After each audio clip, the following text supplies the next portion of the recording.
देश का जो बजट था, इससे बहुत बड़ी उम्मीद थी देश के किसानों को और जवानों को।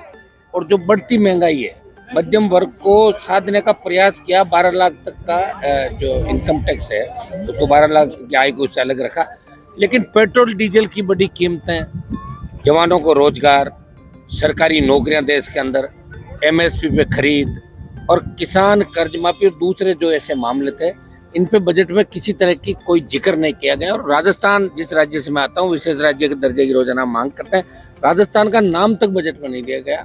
तो इस बजट को मैं बहुत अच्छा बजट नहीं कह सकता।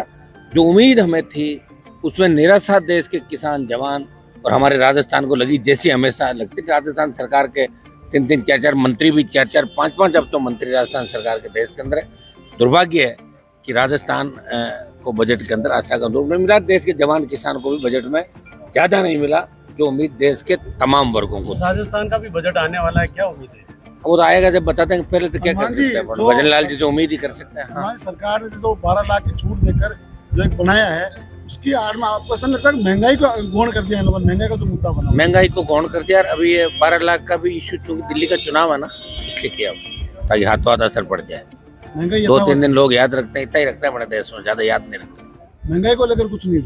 मैं कह रहा हूँ महंगाई तो जो पेट्रोल डीजल 14 की जब यूपी की सरकार थी, उसके बाद एनडीए बना, तो प्रति लीटर जो क्रूड ऑयल अंतर्राष्ट्रीय बाजार के अंदर प्रति बैरल था, उससे तो अब रेटें कम हुई है। उसके बावजूद पेट्रोल डीजल 100 पार चला गया। तो कितना पैसा कमाते होंगे आप, अंदाज लगाओ कितना पैसा कमाते हैं पर रोज।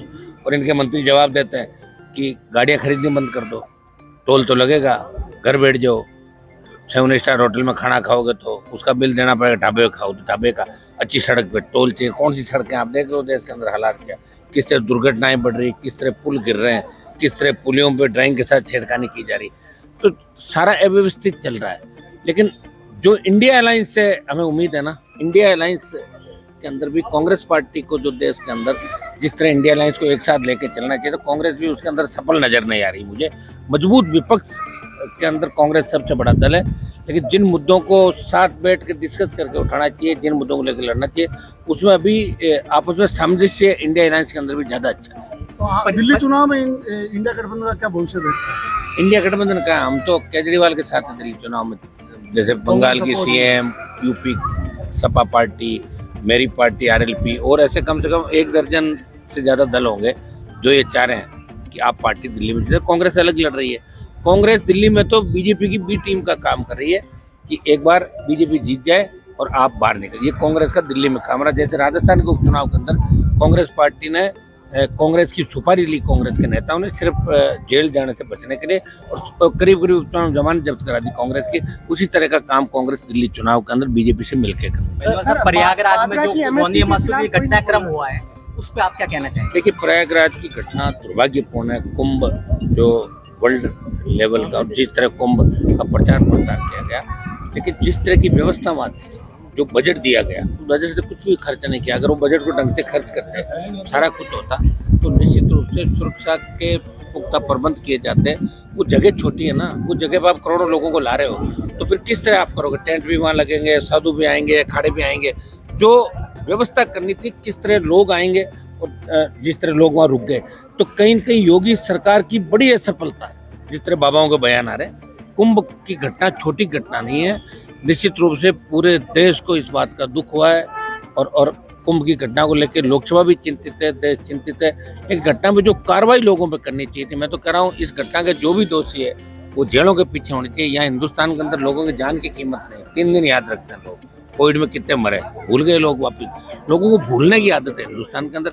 जो अंग्रेज राज करके उनके साथ सेल्फी खिंचाने किससे दौड़ते हैं लोग, अपने बताओ, सेल्फी ले लो। अंग्रेज भूल जाते हैं कि इन लोगों ने हमारे ऊपर राज किया था। तो भूलने की आदत है।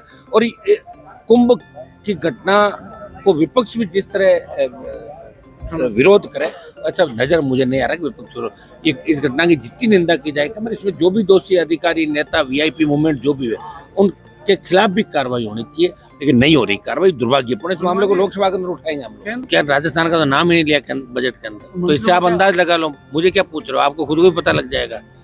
मैं राष्ट्रीय लोकतांत्रिक पार्टी का सांसद हूँ। मेरी प्रेजेंस आपको हमेशा नजर आएगी लोकसभा का। जो मेरी ड्यूटी है वो मैं पूरी करता रहूंगा।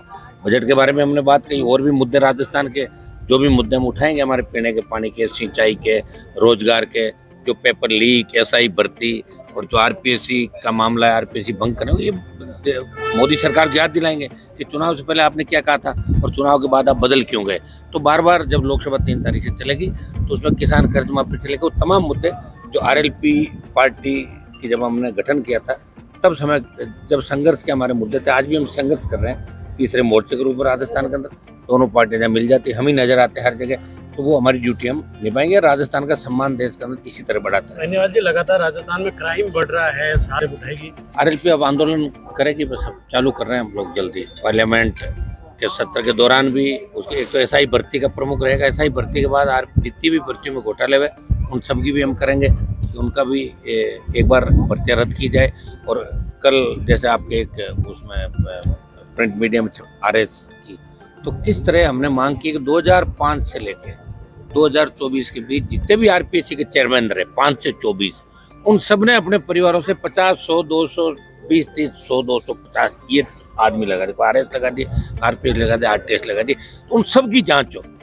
और जांच कैसे हो आप बताओ। मान लो कहीं जांच में से तो नार्को कराओ ना, 2-3 का पटक के नार्को कराओगे तो अपना आप बता देगा मैंने ये कॉपी बदली, मेरी बेटी की बदली। बेटे सरकार चाहे तो सब कुछ करा सकती है, नहीं चाहे तो पर्दा डाल सकती है।